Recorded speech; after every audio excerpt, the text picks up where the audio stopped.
Yes, and at the end of the day, everything just starts with proper communication. One thing I've learned from our change manager in the company as well, it's better to over communicate than not Mm-mm. communicate at Yes, all. yes. And that's how we're going to ensure that there is a smooth and successful change in the IT space.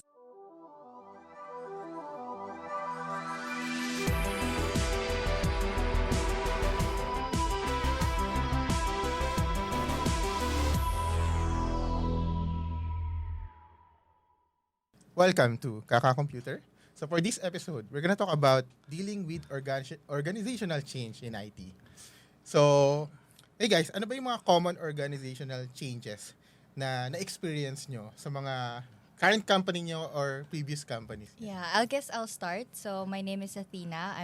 You can call me Atcha Abe. So I've been in the tech industry for 4 years, and when it comes to organizational change, I've been in a startup recruitment company in Australia, an edtech company in the Philippines, working multiple roles, and I'm currently working in the restaurant technology company in the United States. So during those experiences that I've gone through for the past 4 years, when it comes to organizational change, definitely a lot of culture changes that I was not aware that I have to adapt to, aside from being able to do my role in the tech space. So I guess it's also a good opportunity for me when I started working in a different country, I would say, in Australia, kasi we had any type of role there. You have an onboarding wherein you need to learn about their culture. Because as Filipinos, sanay kasi tayo na ma'am, sir, po at opo. And whenever we call someone, we say ate, kuya. Pag ibang kumpanya pala, kailangan first name basis. So you say their name like Athena or Atcha. So those are the one of the main things na napansin ko when it comes to dealing with organizational change. How about you, Rod? Sa akin siguro ano siya, one of the experience na about sa organizational change is yung flow niya. So kasi usually sa mga startup, there's no really pattern on how you work as a team. So minsan yung mga startup kasi, or kadalasan yung mga startup, once na nag-grow na sila, nagkakaroon na ng shape na magkaroon ng system, which dito na pumpasok yung mga agile, di ba? Yung mga software development cycle. Ngayon, doon na dapat as a software engineer or team sa isang company, you need to adapt how agile works. You need to know ano yung mga ceremonies, like yung mga stand-up, yung mga retro, you need to know yung mga backlog grooming, and so on and so on. So that's one of the things na very common na mga shift na nangyayari sa company. Okay. Yeah, I guess I'll be summarizing things. I'm gonna reel everything back to the original question. No? Feeling ko ako yung pinakamatanda dito eh. I think if I'm gonna summarize yung mga common organizational changes sa IT, so there's always yung movement, people moving to a different role. That's another change that people have to bring in a different approach to doing things. There's also restructuring, really, organizational change. And I think yung movement and restructuring, a bit common, movement more than restructuring. Something that's a bit rare, pero yung highest impact in terms of organizational change is process change. Kagaya ng sinabi mo, adopting agile or some other sort of ways of working. And then I think yun yung last na uncommon thing is yung pinaka-disruptive in my experience in terms of changes in an IT organization that they have to deal with.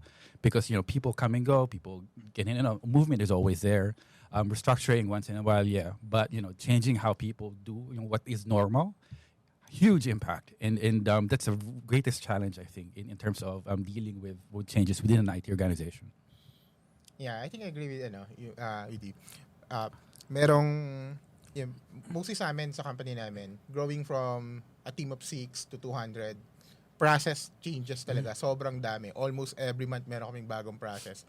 Kaka-release lang namin ng bagong process. Kailangan na namin siyang enhance ngayon. Kasi parang okay. We're trying to improve it eh. Ay, hindi naman drastic kasi pag akala ko parang bigla ko iba. Yeah, meron improvement mga, I is guess mga welcome. minor, Well, siguro quarterly merong major. Monthly merong minor. And Second siguro, restructuring. So, as you can imagine, from 6, parang from a flat structure, medyo nagiging corporate, tapos magiging flat ulit. Mag-add kami ng mga middle managers. And then, eventually, we'll see na, okay, parang hindi nag-work, we'll have to remove. Parang, I think yun yung dalawang common. Process, saka yung, Yeah. yung organizational chart nyo na pabago-bago. Pabago. Yun talaga, major every year.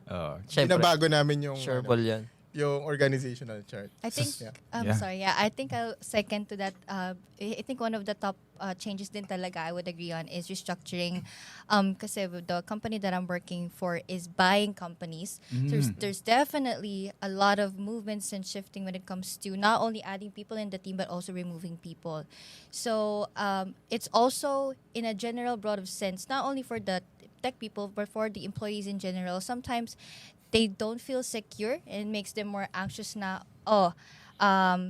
mapopromote ba ako o matatanggal ako? Kasi ang daming restructuring na nangyayari. So, this is also something that people should take into consideration, whether or not you're working for a startup company or a big corporation, is that these things are normal in a sense that, of course, they need to improve certain things and certain processes that involves removing and laying off people. And dyan papasok yung next how do you communicate yung isang organizational change na it could be major or minor. Okay. Reverse order. I'll go first. Go. Sige. Yun nga, at the end of the day, you're dealing with people. So you have to be humane. And yun nga, we have this sort of natural tendency to be kind of, it's hard to adopt change. We're kind of resistant to it. So very, very first, definitely have a sort of a supportive environment. You communicate early and often, really get everyone on board. And even making a major communication, a lot of things would fall off the cracks easily.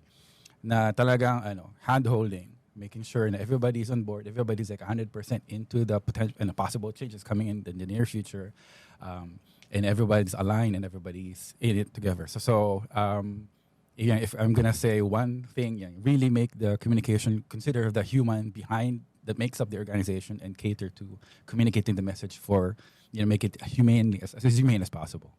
Yeah, I think this also connects to the next part, which is as IT professionals, we have done our part in communicating. So how would be able to help these people build more resilience and adapt with these types of organizational shifts? White Cloak Technologies is a custom software development company. They build mobile and web applications. They work with leading brands in banking and real estate. Visit their website at www.whitecloak.com to know more.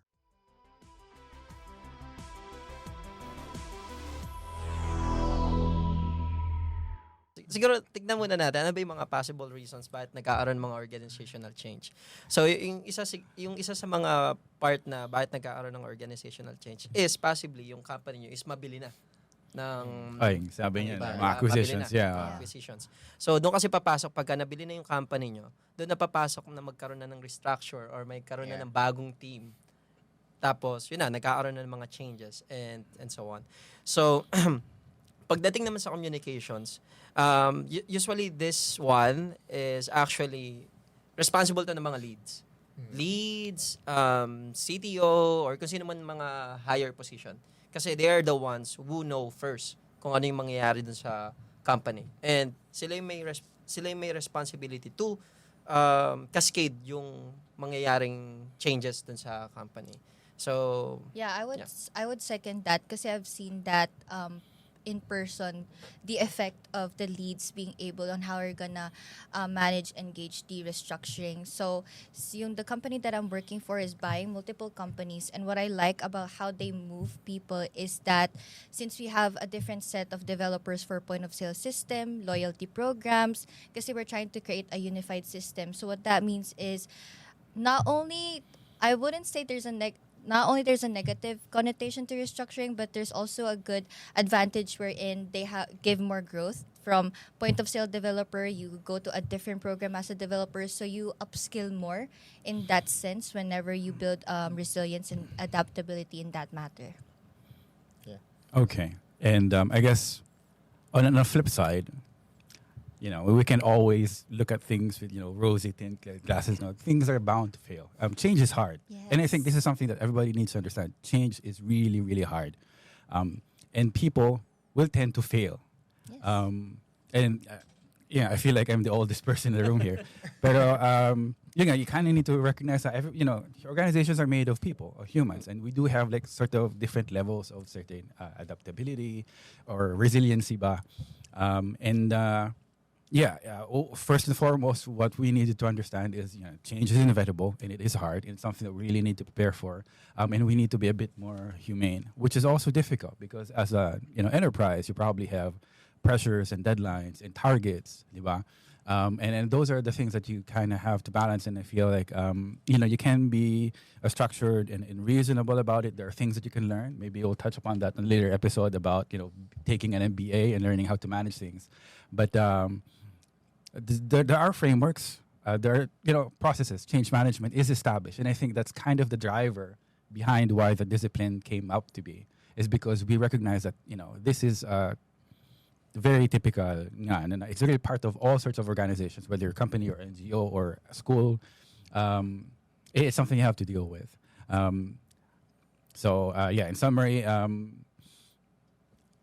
just really therefore do your best. Good luck to everyone who's be dealing with changes anytime soon. And then just try to be human and make the sort of transition as give it a soft landing as much as possible as you can afford. Yes, and at the end of the day, everything just starts with proper communication. One thing I've learned from our change manager in the company as well, it's better to over communicate than not communicate at Yes, all. yes. And that's how we're going to ensure that there is a smooth and successful change in the IT space. Yes. Yeah. Siguro to add lang din, parang in our company naman, the way we do communication and build resilience within the company, to navigate this parang ever-changing, dami namin binabago eh.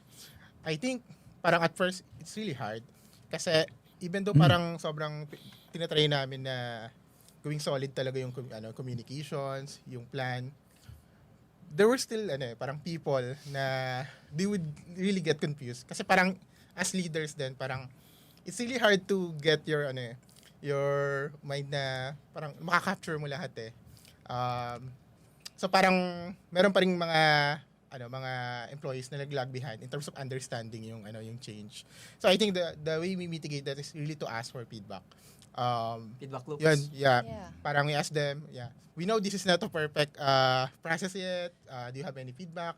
Maybe we can incorporate it. Ganyan. And I think yun yung first, really, try to get feedback dun sa every change that you will do, and communicating it properly. Yeah. And I think eventually, syempre dahil mong binabago, di ba? Masasanay na, I guess yun yung nangyari sa amin. Parang nasanay na talaga lahat na even yung HR namin, yung sales namin, even ako nung una pag may pop-up, may naisip yung CEO namin na bago na naman yan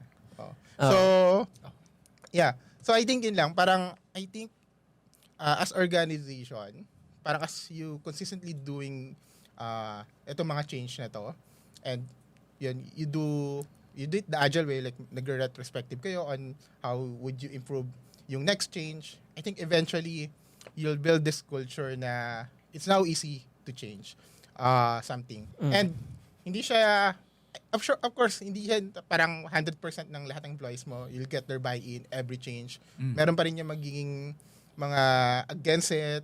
Yes. Fallouts. Just take their feedback. And I think yung pinaka-lastly na recently dito na recently in-implement namin is really to normalize ang experiments. Parang we turn the organization into like parang agile org initiative wherein during the town hall we announced na we'll be running experiments all throughout this year, including adapting AI tools. So, kapit kayo. Kasi it's gonna be fast. We're gonna roll out things quick. And yun, parang piniprepare na namin sila na ito yung mga experiments na plan nating i-run. So, sobrang exciting times. Now na dami ngayon nangyayari, 'di ba? May mga layoffs, adoption ng mga new technology. So, I wish ano siya. Yes. Ayun, at the end of the day, So- parang Hope for I the wish na it best. can be- Yeah. oh, Yeah. hope for the So best. if you Be are done mainly. listening, Yeah. these are our tips and also our personal experiences when we deal with organizational change. So whether or not you are an IT manager, an employee na nag-aalangan or kinakabahan or na-anxious kung would I still have a career, a job, or how would I communicate this to my employees? Because at the end of the day, as what we have said, everyone is human. We are bound for failure, but this gives us an opportunity for change and growth. So good luck and looking forward for your guys' take as well in this episode of Kaka Computer.